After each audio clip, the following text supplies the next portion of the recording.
सियावर रामचंद्र की जय हो।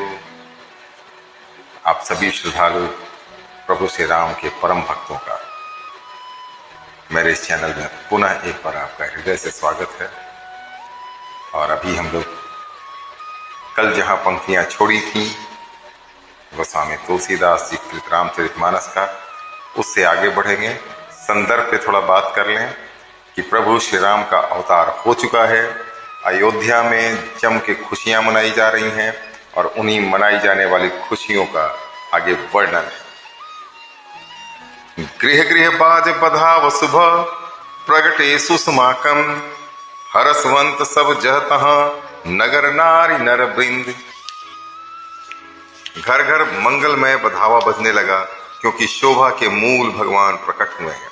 नगर के स्त्री पुरुषों के झुंड जहां तहां आनंद मग्न हो रहे हैं।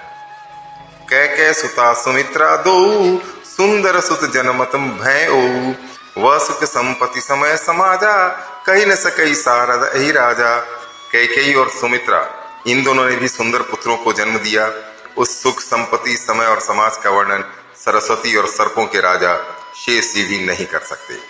अवधपुरी सोहई यही भांति प्रभु मिलन आई जनु राती देखी भानु जनु मनु सकचानी तदपि बनी संध्या अनुमानी।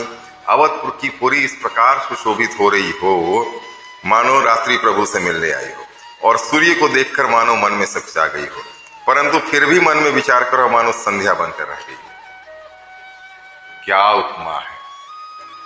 अर्थात इतनी रोशनी अयोध्या नगरी में रात के वक्त हो जा रही थी कि जैसे मानो संध्या का वक्त हो। अंधेरों का नामो निशान भी नहीं था। अगर धूप बनु जन अंधियारी उड़ैय वीर मनहु अरुनारी मंदिर मणि समूह जनु तारा नृपगिल स्वयं इंदु दारा। अगर की धूप का बहुत सा धुआं मानो संध्या का अंधकार है और जो अबीर उड़ रहा है वह उसकी ललाई है। महलों में जो मणियों के समूह हैं वे मानो तारागण हैं और राजमहल का जो कलश है वो इस तरह से रात में चमक रहा है मानो वो श्रेष्ठ चंद्रमा हो। भवन वेद धुनि अति मृदुबानी जनु खग मुखर समय जनु सानी कौतुक देखी पतंग भुलाना एक मास तिहि जात न जाना। राजभवन में जो अति कोमल वाणी से वेद ध्वनि हो रही है वही मानो समय से समय अनुकूल सनी हुई पक्षियों की चहचहाहट है। यह कौतुक देखकर सूर्य भी अपनी चाल भूल गए।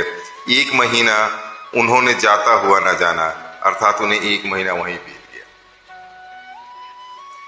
मास दिवस कर दिवस भा मरम न जाने कोई रथ समेत रवि था क्यों निशा कवन विधि होई। महीने भर का दिन हो गया और इस रहस्य को कोई नहीं जानता। सूर्य अपने रथ सहित वहीं रुक गए, फिर रात किस तरह होती। यह रहस्य काहू नहीं जाना दिन मन चले करत गुण गाना। देखी महोत्सव सुर मुनि नागा चले भवन बरनत निज भागा। और यह रहस्य कोई नहीं जान पाया। सूर्यदेव भगवान श्री राम जी का गुणगान करते हुए चले। यह महोत्सव देखकर देवता मुनि और नाग अपने भाग्य की सराहना करते हुए अब अपने अपने घर चले और चले गए। और एक कहूं निज चोरी सुनु गिरिजा अति दृढ़मति तोरी काग सुंडी संग हम दो मनुज रूप जान ही नहीं को। हे पार्वती, तुम्हारी बुद्धि श्री राम जी के चरणों में बहुत दृढ़ है, इसलिए मैं और भी अपनी एक चोरी छिपाव की बात कहता हूँ। सुनो, कागभुसुंडी और मैं दोनों वहां साथ साथ थे, परंतु मनुष्य रूप में होने के कारण हमें कोई जान न सका। परमानंद प्रेम सुख फूले बीथिन फिरन मगल मगन मन भूले। यह सब शुभ चरित जान पैसोई कृपा राम कै अपार होई। परम आनंद और प्रेम के सुख में फूले हुए हम दोनों मगन मन से मस्त हुए गलियों में तन मन की सूधी भूले हुए फिरते थे, परंतु यह शुभ चरित्र वही जान सकता है जिस पर श्री राम जी की कृपा हो। तेही अवसर जो जेहि विधि आवा दिन भूप जो जेहि मन भावा गजरत तुरग हेम गोहीरा दिन ने नृप नाना विधि चीरा। इस अवसर पर जो जिस प्रकार से आया और जिसके मन को जो अच्छा लगा राजा ने उसे वही दिया। हाथी रथ घोड़े सोना गौवें हीरे और भांति भांति के वस्त्र राजा ने दिए। मन संतोष से सब निके जह तह देहि असीस सकल तनय चिर